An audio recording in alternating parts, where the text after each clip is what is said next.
తెలంగాణలోని పలుచోట్ల భారీ వర్షాలు కురుస్తున్నాయి. గురువారం సాయంత్రం హైదరాబాద్ లో భారీ వర్షంతో వాతావరణం ఒక్కసారిగా మారిపోయింది. గచ్చిబౌలి, కూకట్పల్లి, నిజాంపేట్, హైదర్నగర్, బాచుపల్లి ఇలా అనేక ప్రాంతాల్లో భారీ వర్షం కురుస్తుంది. ఉప్పల్ తదితర ప్రాంతాల్లో ఈదురు గాలులతో కూడిన వర్షం కురుస్తోంది. రోడ్లపైకి వర్షపు నీరు చేరటంతో వాహనదారులు ఇబ్బందులు పడుతున్నారు. మరోవైపు వచ్చే 5 రోజుల పాటు రాష్ట్రంలోని పలుచోట్ల అయితే వాతావరణ కేంద్రం చెప్పినట్లు వచ్చే 5 రోజులు వర్షాలు పడతాయా లేదా వేచి చూడాల్సిందే. ఓటమి భయంతోనే వైకాపా నాయకులు దాడులకు పాల్పడుతున్నారని తెదేపా సీనియర్ నేత మాజీ మంత్రి సోమిరెడ్డి చంద్రమోహన్ రెడ్డి ఆగ్రహం వ్యక్తం చేశారు. దాడులు చేసేలా మంత్రులే రెచ్చగొడుతున్నారని ఆరోపించారు. మంత్రి కాకాని గోవర్ధన్ రెడ్డి మాట్లాడిన వీడియోను ఈ సందర్భంగా ఆయన ప్రదర్శించారు.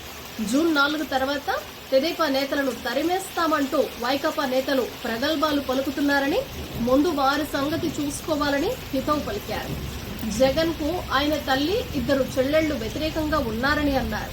135 సీట్లతో కూటమి అధికారంలోకి రావడం ఖాయమని సోమిరెడ్డి ధీమా వ్యక్తం చేశారు.